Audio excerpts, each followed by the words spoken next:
দেশজুড়ে বইছে নির্বাচনের জোর হাওয়া। 12ই ফেব্রুয়ারি হবে ত্রয়োদশ জাতীয় সংসদ নির্বাচনের ভোট গ্রহণ। এ নিয়ে কি ভাবছেন সাধারণ মানুষ থেকে শুরু করে আগামীর জনপ্রতিনিধিরা, সে কথা জানাতে ডিবিসি নিউজের ইলেকশন এক্সপ্রেস ছুটে যাচ্ছে সব সংসদীয় আসনে। এখন রয়েছে সংসদীয় আসন 265, ফেনী 1-এ।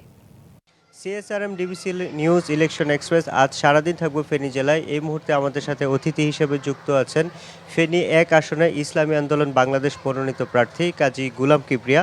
আমরা তার সাথে একটু কথা বলতে চাই। আপনাকে স্বাগত জানাচ্ছি আমাদের অনুষ্ঠানে। আপনি তো এই আসনে নির্বাচন করছেন, নির্বাচনের হাওয়া কেমন বইছে, প্রচারণা কেমন চলছে? আলহামদুলিল্লাহ, নির্বাচনের হাওয়া ভালোই বইছে, প্রচারণা খুব জোরসোরে চলছে। ইনশাল্লাহ আমরাও ভালো প্রচারণা করছি। আমাদের গোটা আসনের সব ইউনিয়ন এবং ওয়ার্ড পর্যায়ে, কেন্দ্র পর্যায়ে আমাদের কমিটি আগে হয়ে গেছে। এখন আমরা গণসংযোগ করছি। আলহামদুলিল্লাহ সুন্দরভাবে কাজ হচ্ছে, কাজ চলছে। আমরা এই দেশের ভোটারদের থেকে, জনগণ থেকে ভালো আমরা পরামর্শ পাচ্ছি, সাড়া পাচ্ছি। আলহামদুলিল্লাহ আমাদের কাজ করতে ভালো লাগতেছে। এটাই ইনশাআল্লাহ বলো। নির্বাচনের প্রচারণা করতে গিয়ে কোনো বাধার মুখে পড়ছেন কিনা, অথবা আমরা যেটাকে লেভেল প্লেইং ফিল্ড বলি সেটা এখানে আছে কিনা? কোনো বাধা এ পর্যন্ত বড় ধরনের বাধা আমরা পাই নাই। তো তিনটি নির্বাচনী এই যে একটা সুন্দর পরিবেশ, লেভেলের প্লেইং ফিল্ড যেটা বলা হয়, সেটা নিয়ে আমরা শঙ্কিত। কারণ এখন আশঙ্কা করা হচ্ছে পেশি শক্তির প্রদর্শনী চলবে এবং কালো টাকার চলাচল চলবে। এই কালো টাকা এবং পেশি শক্তি এগুলাই নির্বাচনের জন্য কাল এবং অত্যন্ত খারাপ পজিশন নিয়ে আসবে। তার আলামত আমরা মোটামুটি দেখতে পাচ্ছি। এই যে পেশি শক্তির আশঙ্কা আপনি করছেন, এই বিষয়ে প্রশাসনকে, ইসিকে কোনো কমপ্লেন করেছেন কিনা? আমরা এখন কোনো আনুষ্ঠানিক কমপ্লেন করি নেই। বাকি আমরা মাঠে ময়দানের প্রচারণা, যে সমস্ত কথাবার্তা পথসভায়, জনসভায় আমরা বলতেছি, এগুলো ইঙ্গিত দিয়ে যাচ্ছি। আর সবচেয়ে বড় কথা হলো আমরা আশঙ্কার মধ্যে আছি। এই জন্য অবৈধ অস্ত্র এখনও আছে বলে অনেকে বলছেন।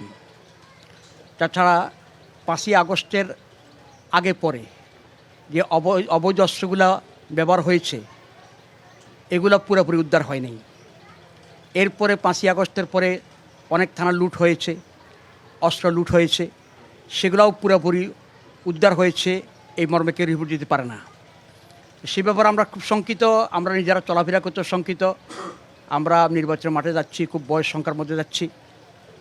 আমরা চাইছিলাম সংস্কার না করে নির্বাচন চাইছিলাম না, কিন্তু কেন জানি কার ইঙ্গিতে, কার ইশারায়, সরকার কার কথায় এই আপনার সংস্কার ছাড়াই নির্বাচন দিয়ে দিয়েছে। আমার সবশেষ প্রশ্ন, আপনি যদি নির্বাচিত হন তাহলে কি করবেন, একটু যদি 20 সেকেন্ডে বলেন। আমি নির্বাচিত হলে 1 নম্বরে এই এলাকার সবচাইতে বড় সমস্যা হলো বন্যা। এই বন্যায় এই দেশের মানুষ প্রতি বছর ক্ষতিগ্রস্ত হয়, আর 24-এর বন্যায় তো অনেক ক্ষতিগ্রস্ত হয়েছে। আমি টেকসই বাঁধ নির্মাণ করার জন্য প্রশাসন, পানি উন্নয়ন বোর্ড, এদেশের সুশীল সমাজ, জনগণকে নিয়ে একটা টেকসই বাঁধ নির্মাণের জন্য চেষ্টা করবো। ইনশাআল্লাহ কাজ চালিয়ে যাব। মাদকদ্রব্য এটা সবচাইতে বেশি একটা সমস্যা। মাদকের করাল গ্রাসে এদের যুব সমাজ ধ্বংস হয়ে যাচ্ছে। গ্রামে গঞ্জে সর্বত্র মাদক ঢুকে গেছে। এই মাদককে আমরা চিরতরে নির্মূল করব এবং সকল অন্যায়, অত্যাচার এবং সকল রকমের অন্যায়, অসৎ কাজ এগুলো দূরীকরণের জন্য, বেকারত্ব দূর করার জন্য আমরা এই দেশে কাজ করব। বুঝতে পেরেছি। আমাদের সাথে যুক্ত হওয়ার জন্য আপনাকে অসংখ্য ধন্যবাদ। সিএসআরএম ডিবিসি ইলেকশন এক্সপ্রেস আজ সারাদিন থাকবে এই জেলায়। পরবর্তী সংবাদে নতুন কোনো প্রার্থী নিয়ে আপনাদের সামনে আবারও হাজির হব। ততক্ষণ আমাদের সাথে থাকুন, ভালো থাকুন।